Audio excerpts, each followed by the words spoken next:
UBC. I was a recording in progress. I was a postdoc at UBC, and I was a faculty member at UBC. And so it's a place that is very near and dear to my heart.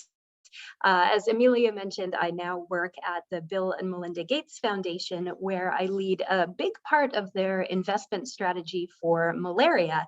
And while it might seem that sitting in Geneva discussing malaria policy with WHO, or sitting under a tree in a remote village in Mozambique listening to the women of the community talk about how malaria is affecting their lives, well, all of that might seem a very long way from studying microbiology on the Point Grey campus. It's actually been a really interesting journey. So in our time together this morning, I'll tell you a little bit about my own career path. Just because of time purposes, I'll just focus on the science stuff, but feel free to ask me about the science communication work in the Q&A. And I also know people are really curious about what it is like working for the Gates Foundation. So I'll tell you a little bit about what my world looks like now and how we at the foundation go about making sure that everyone around the world has an equal chance to live a healthy and a productive life. But we will start at the beginning.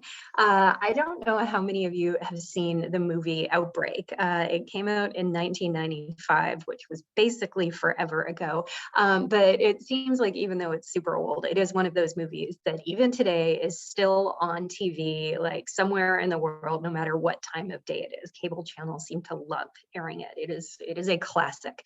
It is also a terrible movie. It is a really awful movie. If you want to watch something about an infectious disease outbreak that is much better, Contagion is a far better film.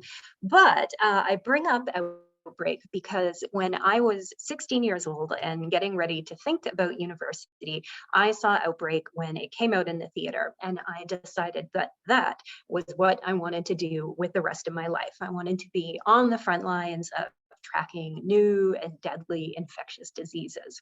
So, and it'll be 25 years ago this year, I set off to start my undergraduate degree at UBC, and I was determined to chart my path as the next great infectious disease epidemiologist, a la Dustin Hoffman in Outbreak.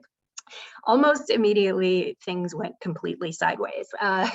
You know how this story ends. You know, I do get there eventually and get to do amazing epidemiology things, but it was a very windy road getting there. And that windy road taught me a lot of very important things along the way about how you work towards your dream career. So what I thought I'd do for the first part of this talk is walk you through how things really unfolded and share what I learned through that process so that it might help you all as you are working towards your ultimate career goals.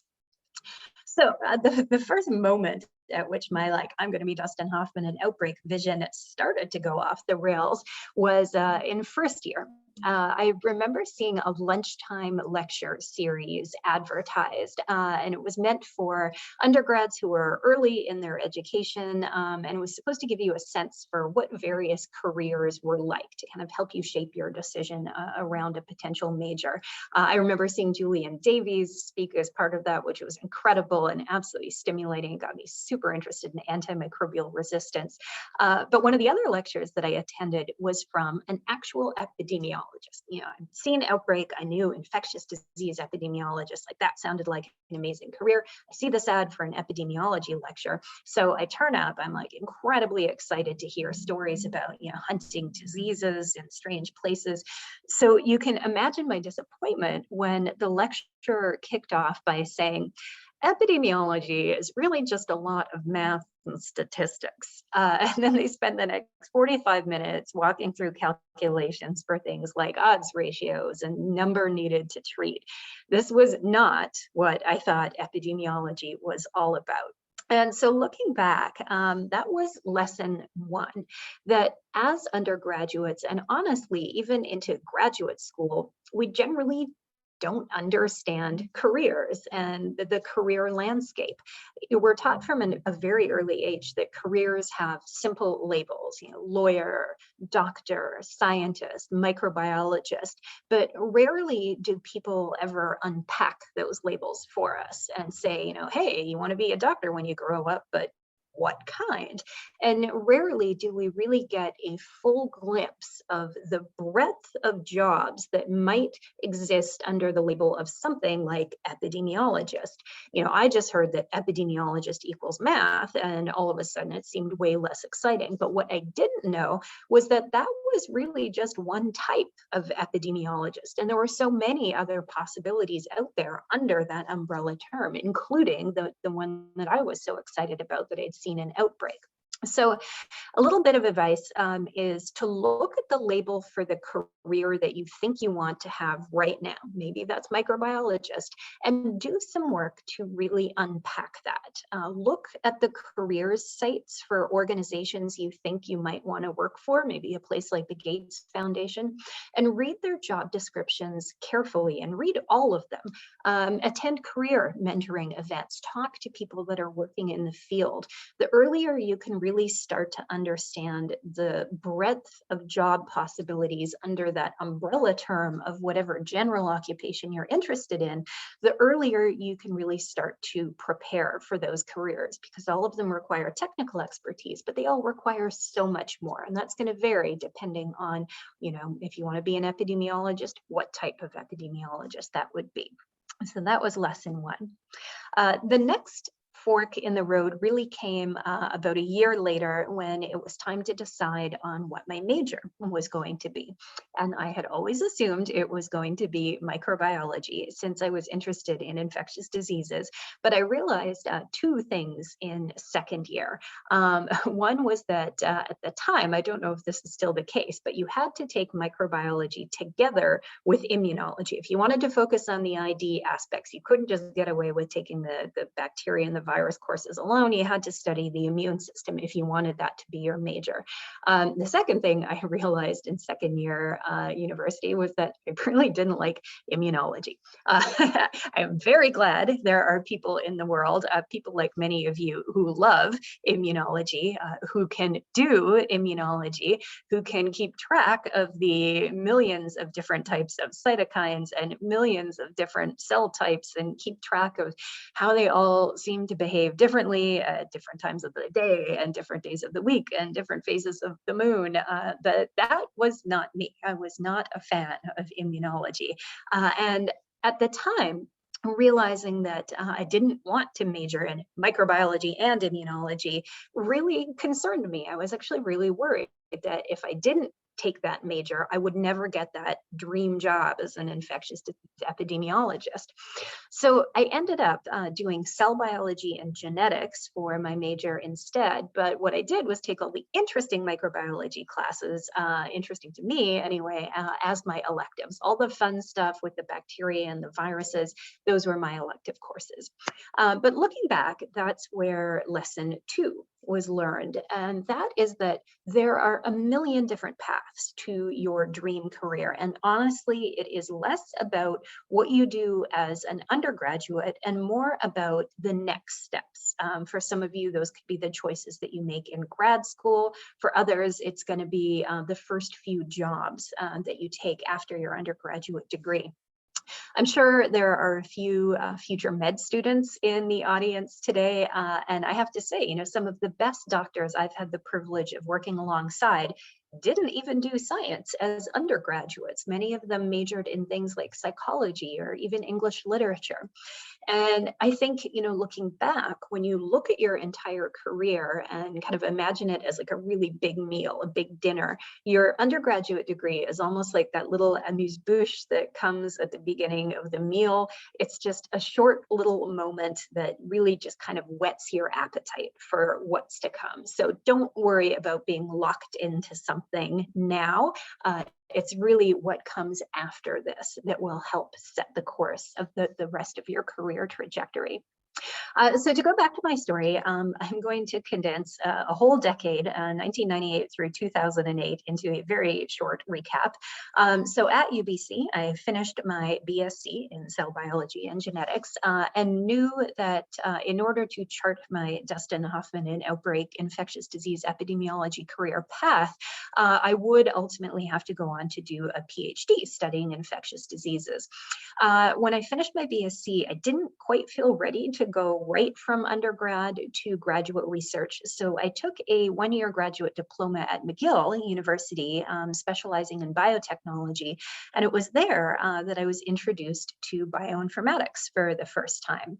This was the year 2001. McGill was running one of the very first bioinformatics courses in the country. I totally fell in love with it. So at that point, I tweaked my career goal a little bit. And instead of saying, I want to chase dangerous pathogens around in the field for the rest of my life, I followed this newfound interest in bioinformatics and said, I want to use genomics and bioinformatics to study dangerous pathogens. So that kind of tweaked and refreshed goal ultimately brought me back to BC, where I did a PhD at Simon Fraser University doing exactly that, developing computational tools to analyze bacterial genomes. And then I came back to UBC to do a postdoc in microbiology and immunology. And hilariously, that postdoc was actually working on immunology, the thing that I absolutely hated so much back as an undergrad. Now, I still don't love immunology, but during my postdoc, my focus was really more on developing cool computational tools. It wasn't about, understanding the ins and outs of various cytokines and signaling pathways. And I have to admit, it was really cool to be able to see what infectious disease looked like from the host side of things, not just the pathogen side that I'd been studying so far. And it was also nice to know that I could take the skills that I developed as a PhD student, being able to read the literature, synthesize it, develop hypotheses, develop a plan to test that hypothesis. I could take that and a skill that I'd honed in, computational biology of bacterial genomics and port it over to a different field, immunology, and be able to apply those skills to a totally different domain. It was also actually during that time that I got introduced to some researchers in the computer science department who were working on information visualization techniques. I ended up collaborating with them on some tools that we built to help researchers work with really big transcriptional data sets in the context of biological interaction networks. And so this ended up being another area, information visualization, that, like bioinformatics, I fell in love with right away and decided that I would sort of incorporate into my practice and keep as I went forward with my career. So looking back over that chunk of my career, the lesson that I really took away was that you should always follow your interests and your passions. When a particular subject really captures your attention and holds on tight, go with it. And even if those subjects end up being pretty different from each other, it is really interesting to see how 5, 10, 15 years down the road, you will find yourself in a really unique job where you bring a really unique combination of skills to bear on the work. And you'll think wow, I had such an interesting and windy path that made me the rare person that combines these particular skills. I really did chart my own course to a totally unique and totally fascinating career. 2008, coming to the end of my postdoc, and I'm wondering what to do next. And as a side note, at that point, I was 29 years old, and it is 100% okay to be almost 30 and still not quite sure of what you're going to do next. This is totally normal. Anyway, one day an email lands in my inbox. The BC Centre for Disease Control was just starting to explore how they might use genomics and bioinformatics to answer public health questions. They had a viral genomics expert already, but they wanted to add a bacterial person, someone who understood pathogens, who had the computational skills to be able to handle genomic data, and who could get creative with how you might use genomic data to answer different types of questions. And they did exactly what most organizations do when they are looking to hire somebody with a fairly unique skill set. They started asking around their networks and asked if anybody knew someone with that set of skills. And one of the people they happened to ask was my old PhD supervisor. And she said, hey, just go talk to Jen Gardy. She's got the right set of skills. She's wanted to work in that disease control environment ever since she saw Outbreak. And to make a not very long story much shorter, I got the job and I started at BCCDC in 2009. So that leads us to lesson 4 now, and that is that your network is everything. So many of the opportunities that will come your way in life will come from your network. So start building it now. Get out there, make connections with people, tell everyone what it is that you want to do. And honestly, you'd be really surprised at the connections that are already out there via the people that you already know. But the key to finding those connections and unlocking those connections is tell people what you want to do. Like, if they don't know what your goals are, they can't offer up the suggestions and connections that might help you. So I will stop with the life lessons there. I'll switch over to a bit of science for the rest of the time we have together before Q&A.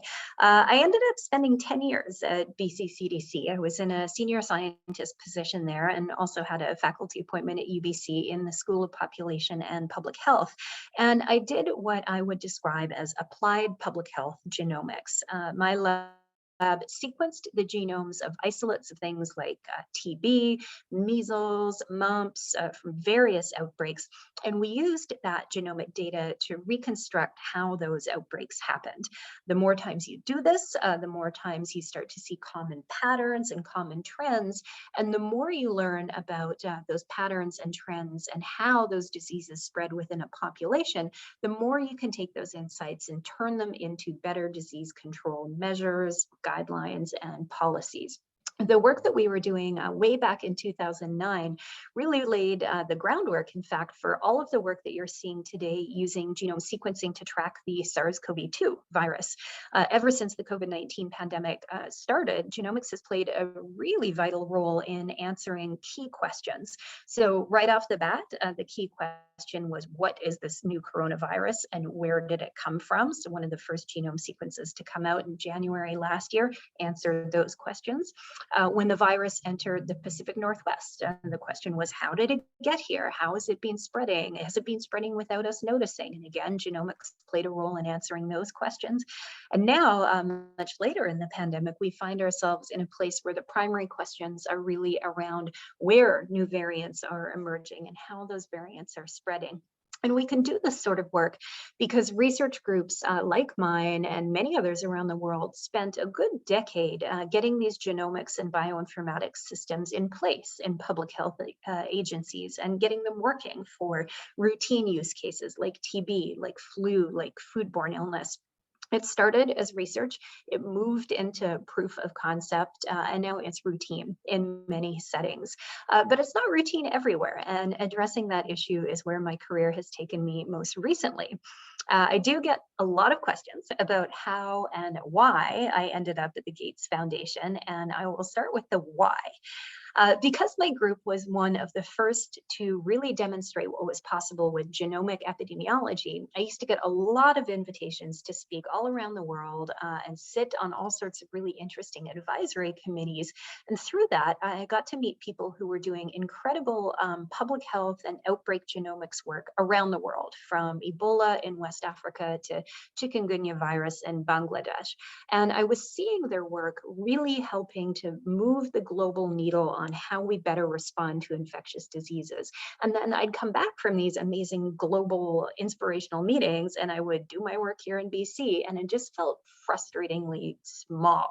I had big ideas and I wanted them to have big impact. And I knew that staying in a provincial agency wouldn't let me do that.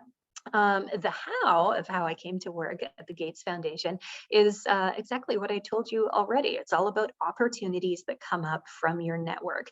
And in my case, my first contact with the foundation was in 2017. They were organizing a small internal meeting to discuss the role that genomics might play in global health.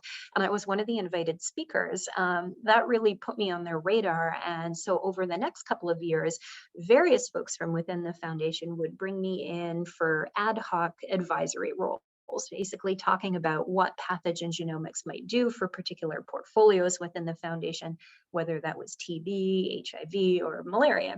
I actually ended up spending a lot of time with the malaria team in 2018, helping them to draft a new malaria strategy and articulate what role genomics could play in that strategy for malaria control and eradication going forward. And I guess ultimately they liked what I had to say, because after a year or so of giving them advice through this strategic advisory panel, they just offered me a position as Deputy Director of Surveillance Data and Epidemiology. And honestly, I barely had to think about it. It was finally the chance to take the work that I'd been doing in BC and see how it could really impact things on a global scale. I've been there for almost 2.5 years now, and I absolutely love it. It is a totally different way of working than what I was doing in the applied research space, but it's having real impact around the world. And honestly, I do wake up every day pinching myself that I have this job. So I'll finish by describing a little bit about what we do, and I think it helps to briefly explain how the foundation works. We don't actually do science ourselves. We don't have labs. We're not there doing experiments. We just exist to do really one thing, and that is give Bill and Melinda Gates's money away. And last year we gave away $6 billion in a single calendar year. So what we do is fund groups around the world, from academic researchers to governmental agencies to major coordinating bodies like WHO to implementing partners like USAID. But those partners are really the ones that are out there in the field and doing the work. The foundation has almost 40 teams. Each team focuses on a specific area. So I, for example, work on the malaria team, but there are teams for TB, for HIV, for polio, for water, sanitation and hygiene, for education, for poverty reduction. We really do cover a lot of aspects of global health. Every team has a North Star goal, something that keeps us going. And in the case of the malaria team, that North Star goal is malaria eradication in our lifetime, no malaria anywhere in the world. And every 5 years or so, each team drafts a strategy, which is sort of a roadmap that lays out what we think needs to happen in the world in the next 5 years to get us closer to that North Star goal. And it also sets out what we think we as the Gates Foundation are best positioned to fund within all of that. We're actually very targeted in our funding. For malaria, for instance, we know that there are a lot of funders active in this space. Some specialize in funding upstream research, some fund commodities like providing bed nets and medicines. So we kind of work in the spaces in between. And the current malaria strategy includes a lot of stuff.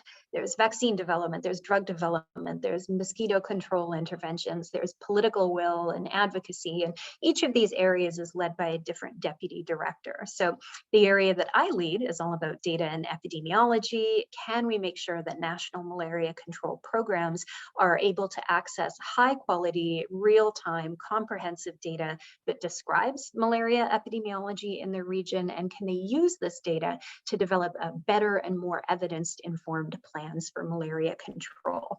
So what we do is make grants to teams on the ground, largely across sub-Saharan Africa, who are working to improve the data situation. One of the data sources that those teams are tapping into is genomic data. By sequencing the genomes of the malaria parasite and of the mosquito vector that carries the parasite, we can answer all sorts of questions that are directly informative when it comes to planning a better malaria control program. That can be looking at drug and insecticide resistance to understand what types of malaria medicines and insecticides we should be purchasing. It can be looking at parasite genetic diversity as a measure of how much malaria transmission is happening in a region, and as a way of evaluating whether the interventions that we're using in that region are making a difference and are reducing transmission. Loads of interesting stuff there, but really at the end of the day, what I love the most about this work is that it is happening on the ground in Africa, being led by African scientists. Earlier this week, for example, we hosted a 3-day meeting of malaria genomics experts from across Africa. We had teams from every corner of the continent sharing their stories and their successes. And actually, many of these teams have taken their malaria genomics expertise and used it to pitch in on the COVID-19 response, which is really, really exciting to see. So that, I guess I'll get to the last point here. One more lesson, maybe if you'll indulge me before we get to the Q&A. In the academic research world, we so often focus on the how, like what experiments can we do with the cool tools that we have? What does that tell us about how something works? But what I've really learned, particularly in the last few years at the foundation, is that so often it's the why that is the most important. What is our finding, our discovery? How is it going to change the world for the better? Why is it so important that we do this work? This is something we focus on a lot at the foundation. We invest in impact. We invest in things that are going to make a difference, as opposed to just investing in, oh, this is a cool tool. We want something that's going to make change. So my advice to you is, regardless of where your science takes you, your day-to-day work will often be the how, doing the experiments, trying to figure out how something works, but never lose sight of the why. Always be thinking of the why and be thinking of the change that you want to see happen in the world. So with that, I will end. I think we've got about 5 minutes left on the agenda for Q&A, and I'm happy to answer any questions you might have. I think the easiest thing to do might be to pop those into the chat box, which I can keep my eye on over here.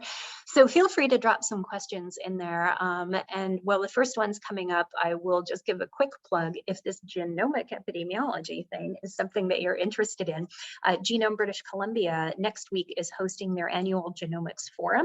It is entirely online. It's free to register. It's taking place over 3 days for parts of each of those days. I'll be speaking on day one, along with some other colleagues, about the early history of genomic epidemiology in British Columbia and how it's equipped BC to respond to the current COVID-19 pandemic. But there's a lot of other incredible talks in there. Many of my colleagues and friends from around the world are coming to speak on genomic epidemiology in their regions. And there's also some really, really cool presentations on information, misinformation, and communication in a pandemic.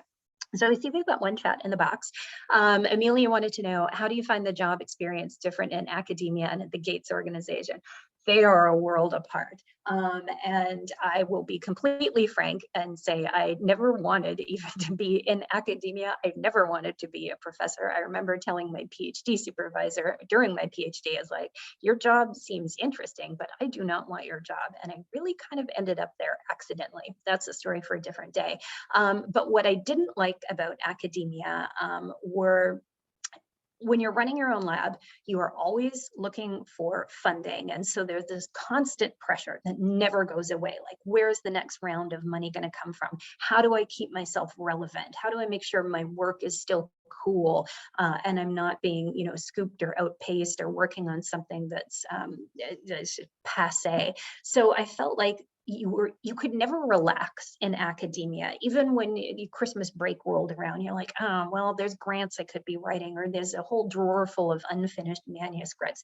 And I hate that. I'm a person that loves to have a to-do list that you can tick, tick, tick, tick, tick, and get everything done and be like, yay, okay, good. Let's have a weekend now. I love getting to inbox zero, for example. And so everything about the way academia worked was just anathema to the way me as a person worked. So with the Gates Foundation, life is very fast-paced, but our work is all about connecting and funding, and it goes quickly in its meetings and emails, and it's a concrete, tangible list of things you can do and tick off. And so, at the end of today, for example, I hope to be close to inbox zero, and I don't have anything hanging over my head. I don't have any task that's like, oh, geez, I really should be working on this over the weekend. And I don't have any sort of long-term, oh my God, 5 years from now, am I still going to be relevant to the Gates Foundation? The work just moves so quickly that I really like that different pace. And I really like the fact that we do have this incredibly, I think, outsized influence on policy in the global health space, to see the work that you're doing lead to tangible actions, to see things that you're doing make headlines in the newspaper, be enshrined in new WHO guidelines. It is incredibly, incredibly satisfying. They're also a very generous and kind employer too. And I haven't had to fill out an expense claim in the 2.5 years I've been there, which was one of my other least favorite parts of academia. Another question from Mata: what would be something that you'd tell your undergraduate self? I think I got a bunch of those lessons across, but if I had to pick the most important one of all of those, it really is the value of your network.